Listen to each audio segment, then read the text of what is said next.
하나님 말씀 신명기 31장 30절에서 32장 4절까지의 말씀입니다. 신명기 31장 30절에서 32장 4절까지 말씀을 한 절씩 돌아가며 구절 교독하겠습니다. 31장 30절을 제가 먼저 읽겠습니다. 그리고 모세가 이스라엘 총회에 이 노래의 말씀을 끝까지 읽어 들리니라.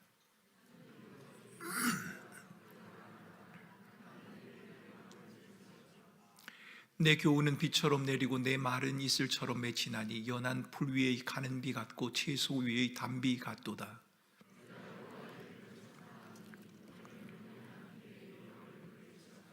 같이 읽겠습니다. 4절 말씀입니다.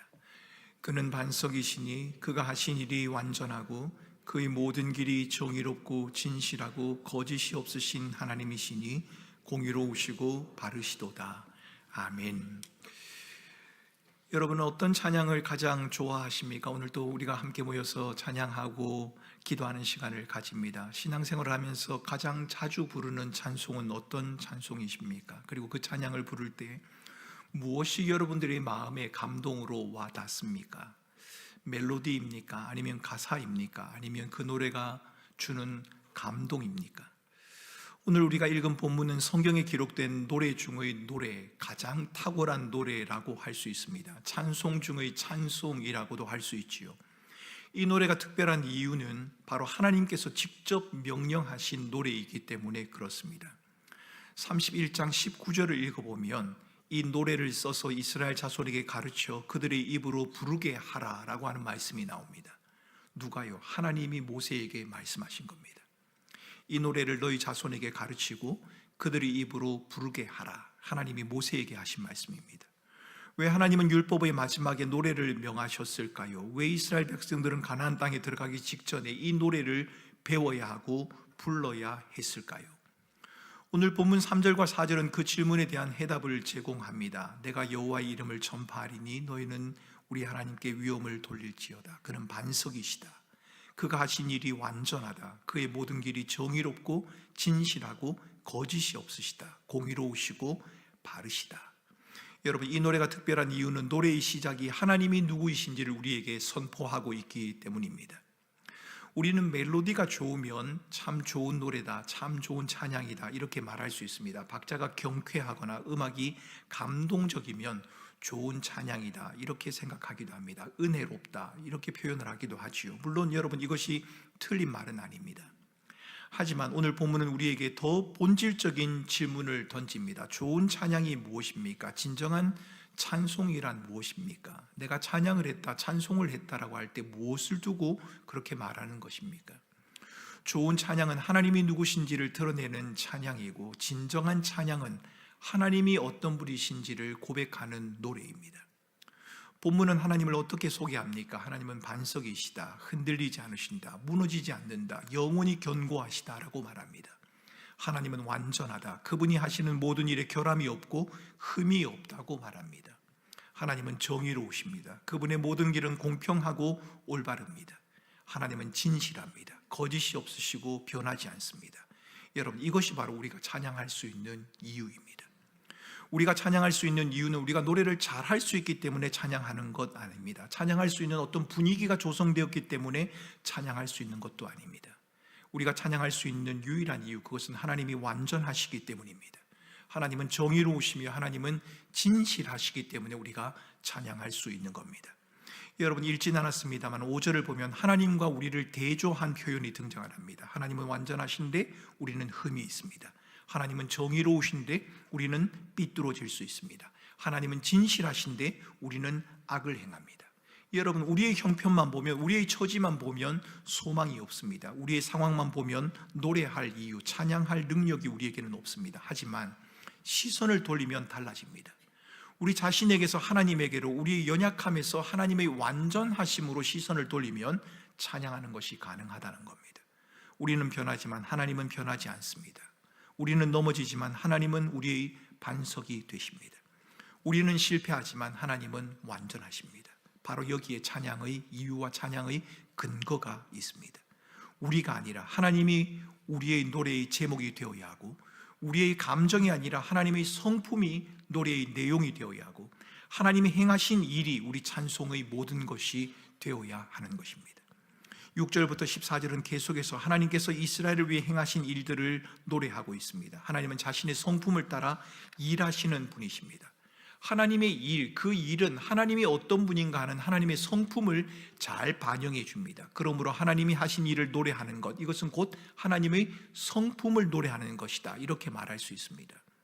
하나님은 이스라엘을 어떻게 대하셨습니까? 어떤 일을 행하셨습니까? 6절에는 하나님이 이스라엘의 아버지요 이스라엘을 지으신 자라고 말합니다.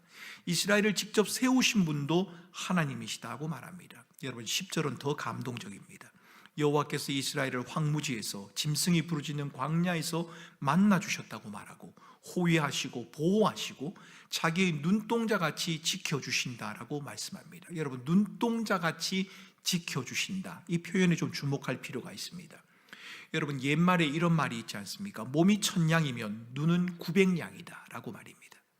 몸이 천냥인데 눈이 900냥이랍니다. 눈이 대부분이라는 말이죠. 눈이 가장 소중하다는 말입니다.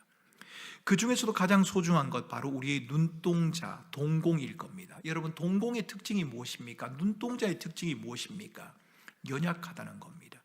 동공은 스스로를 보호할 능력이 없습니다. 항상 보호를 받아야만 존재를 합니다. 하나님은 이스라엘을 그렇게 지키셨습니다. 이스라엘은 스스로 존재할 수 있는 능력을 가진 자가들이 아닙니다. 하나님이 그들을 지키신 겁니다.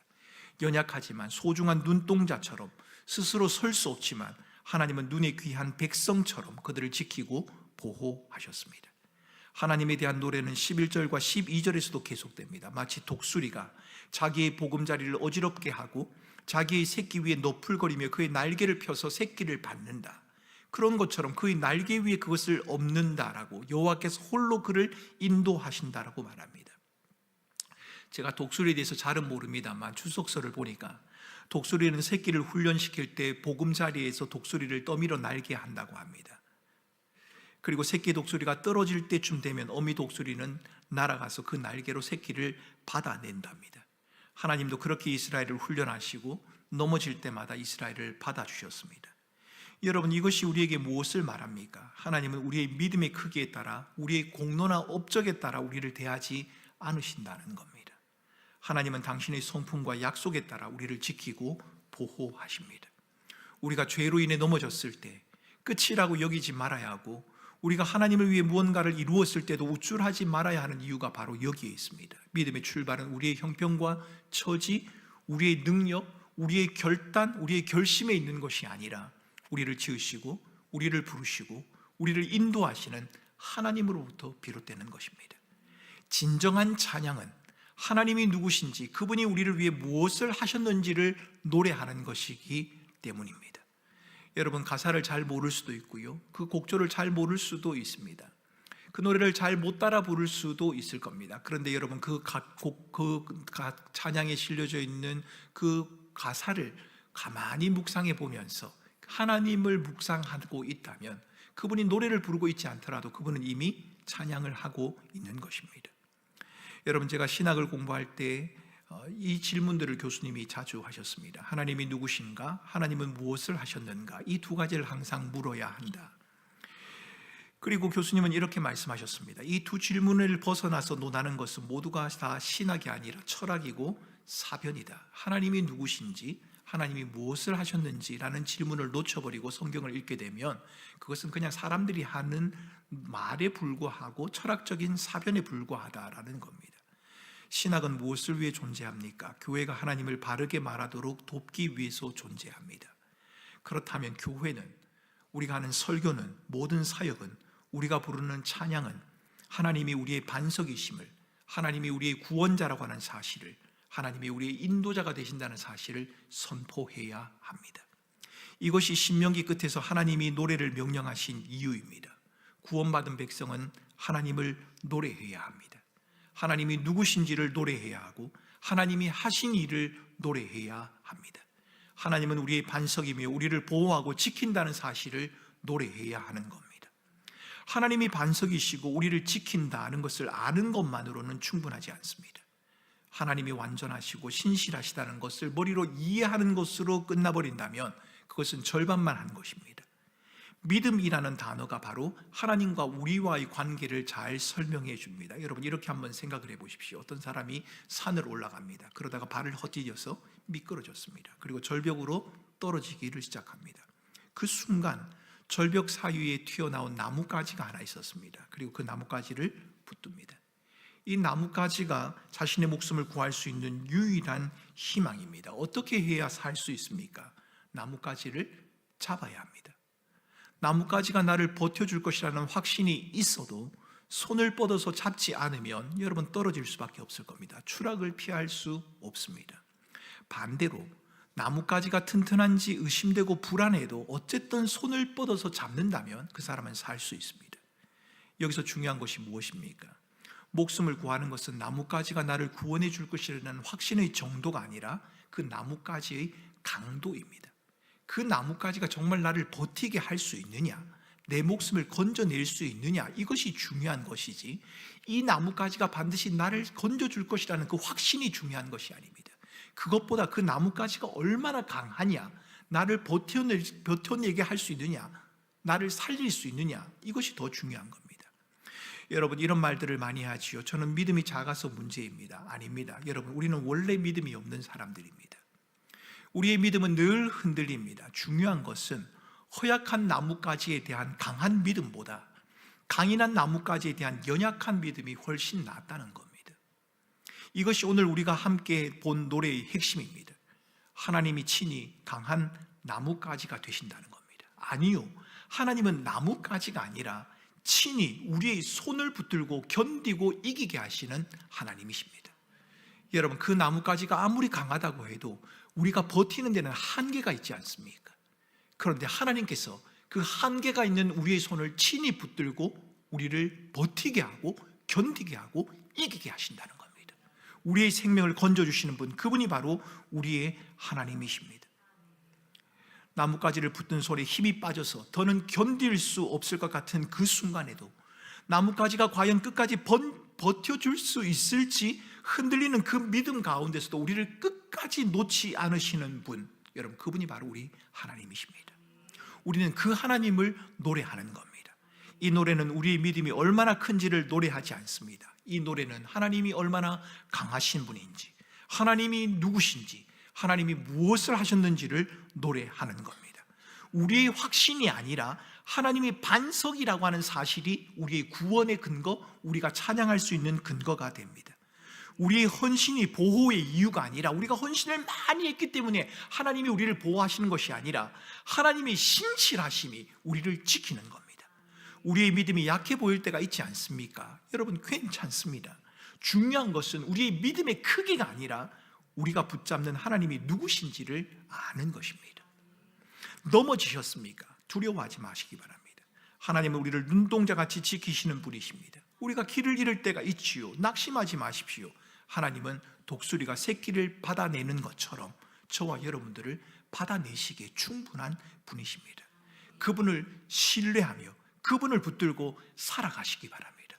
그리고 그 하나님을 노래하시기를 바랍니다. 여러분, 이번 한 주간에도 우리 교우들 가운데 여러 가지 일들이 벌어졌습니다. 급성 백혈병을 진단받고 이제 항암을 해야 하는 분도 계시고, 사랑하는 남편과 아버지를 하늘나라로 보낸 분도 계십니다. 아이가 태어난 기쁨도 잠시, 그 아이의 호흡이 갑자기 가빠져서 기흉이 생겨서 큰 병원으로 지금 옮겨서 신생아 중환자실에 있는 그런 가정도 있습니다. 여러분, 중보기도 톡방을 보면 하루도 쉴 새 없이 힘들고 어려운 일들이 계속해서 올라온단 말입니다.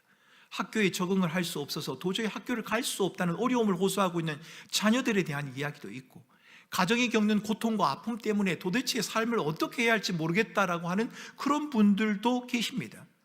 영적인 눌림을 경험하고 있는 사람도 있고, 정서적인 불안을 경험하는 사람도 있습니다.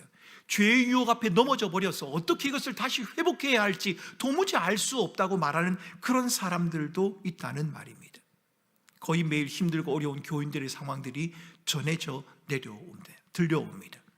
저는 우리 교회의 모든 성도들이 이렇게 어렵고 힘든 중에서도 모든 것이 멈추어버린 것 같은 그런 상황 가운데서도 마치 골리앗과 여리고성이 우리 앞에 버티고 서 있어서 무엇을 해야 하나, 아무것도 할 수 없다는 절망감을 느끼는 가운데서도 우리와 함께 하시는 하나님, 신실하신 하나님, 우리를 보호하시는 하나님, 우리를 이끄시는 하나님, 우리를 놓지 않으시는 하나님, 그 하나님을 노래할 수 있으면 좋겠습니다.